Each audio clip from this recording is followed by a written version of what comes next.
Howdy folks, welcome to the channel Rockin' the Country. I'm Don. I am doing my first, what I'm calling a repentance reaction. And it goes like, I'm especially hard on myself whenever I make a mistake, even a little one. I'm perfectionistic in this way in social contexts. And that's what this one is. Roger Smith had made a gift to the channel for me yesterday to do George Moulton's 7 Vern Gostins ago.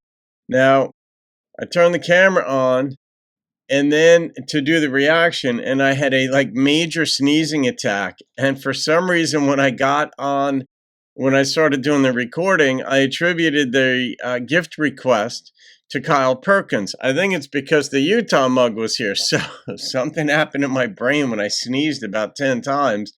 And so anyway, I redid the video and attributed it to Roger. But I said, Roger, you know what? Give me another one. That'll be my form of repentance for making a mistake. Even though I'm human and we all make mistakes, sort of the way I deal with things. Anyway, so Roger got back to me and said, do Tracy Byrd's Redneck Roses. I said, we're all about it. So here we go with my reaction, my repentance request, my repentance reaction to Tracy Byrd. I'm still in a good mood though, by the way. And Roger likes Tracy Byrd. I think you've made a request or two in the past, Roger, of Tracy. So you're not just a Jason Eady fan, you are also a Tracy Byrd fan.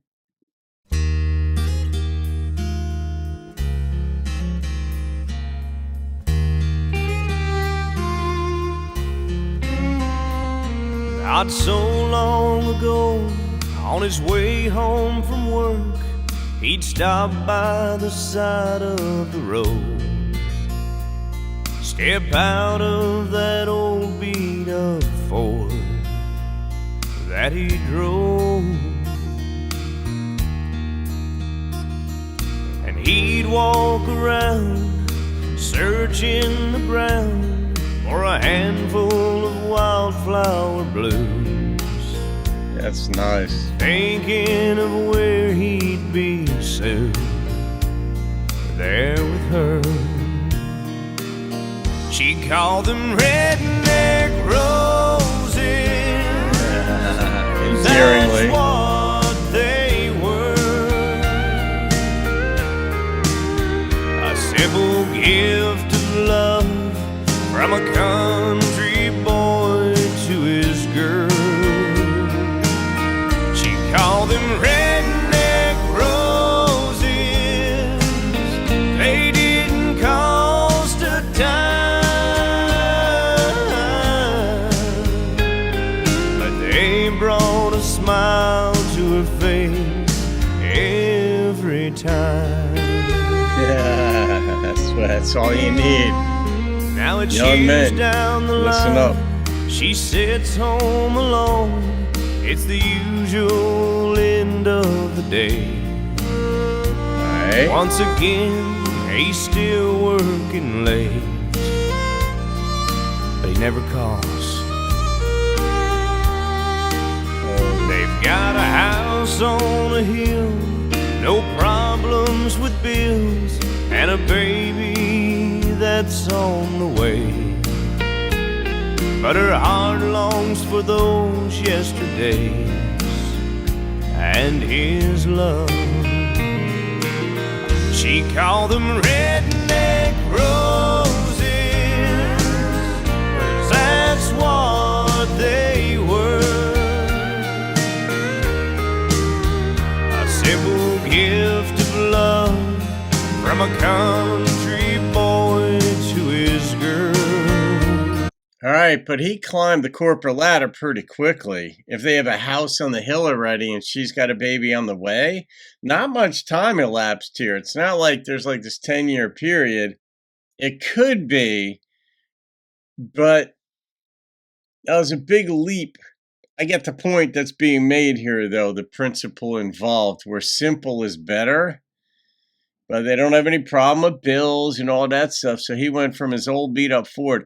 Unless the storyline is she's not with that the guy anymore with the broke down Ford that brought him the flowers. Maybe they went their own way, and she's with this rich dude now, but kind of lonely because he's not home a lot. She called them redneck roses. They didn't cost a dime, but they brought a smile to her face every time. They could still put a smile on her face if he only had the time. Right. Same dude. All right. So, of course, we get the principle, but this is an ideal life. And we tend to lose sight of the fact that, let's say they were living that simple life, but they have problems with bills. Now, that usually is a problem in a marriage. And it's that simple, especially if you have kids. There's a lot of stress involved. And would he have had the time to stop and pick up those roses for her or the flowers? Maybe. And would they put the same smile on her face when she's got a baby in worn out clothes, or they never get to go out to dinner and do anything nice for themselves? Maybe not. And that's where it's kind of like being not only thankful for what you have, but keeping things in perspective, because everything in life comes with is a trade-off. There are no solutions, as Thomas Sowell said, the economist and philosopher, brilliant mind. I always learn something when I listen to him, but he's out at the Hoover Institution in California. I think he's 94 years old or something right now and still lucid as could be. But there are no solutions, only trade-offs. So anything comes with an opportunity cost. If you don't take that promotion at the job so that you could come home early in your beat up Ford and pick the flowers, or maybe you even get a newer Ford that you can afford if you take a lower level promotion, but you don't want to put the hours in at work, well, there's going to be a cost to that, obviously, a human cost to that. And you may be willing to make that and say, all right, here's the decision we made. We wanted to keep things relatively simple.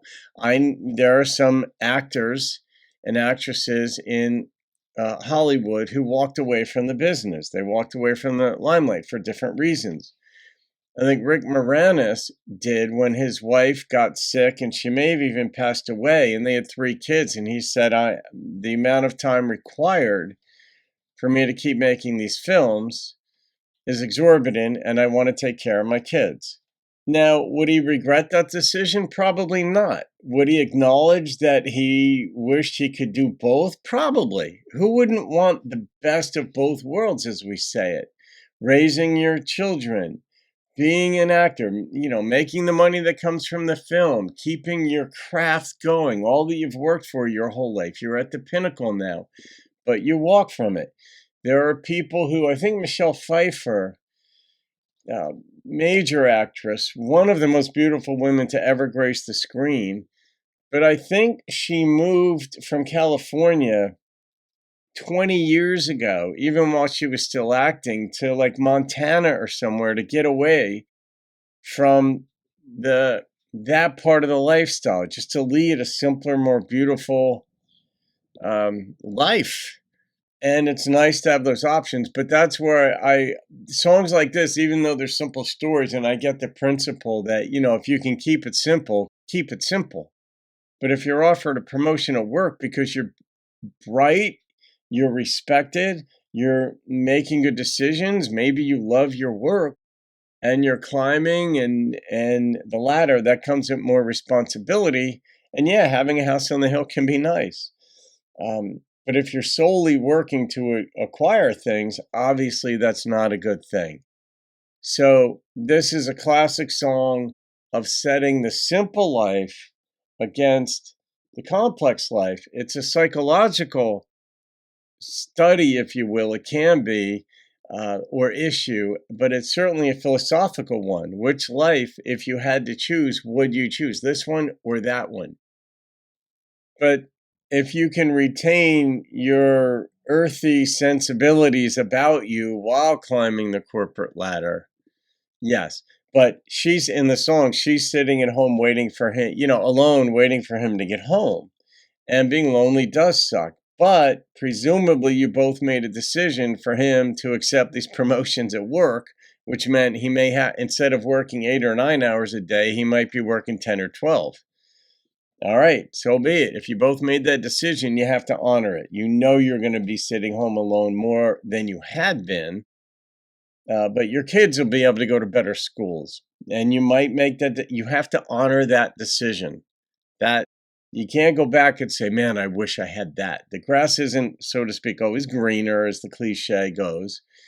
But anyway, all right, I'm going to rate this song. And of course, I love the way Tracy sings a song. And the instrumentation was relatively simple. It was just meant for him to tell the story and the narrative to carry itself through. But the number in this one was an 8.5. It was a simple classic storyline, but it does bring in, and I love the philosophical implications. Whether I agree with them or not, I like the open discussion. So that's a big part of my attraction to traditional country. All right, guys, you can thank Roger Smith for that one. This is my repentance request. All right, guys, have a great day. I'll see you on another video. Keep rocking the country.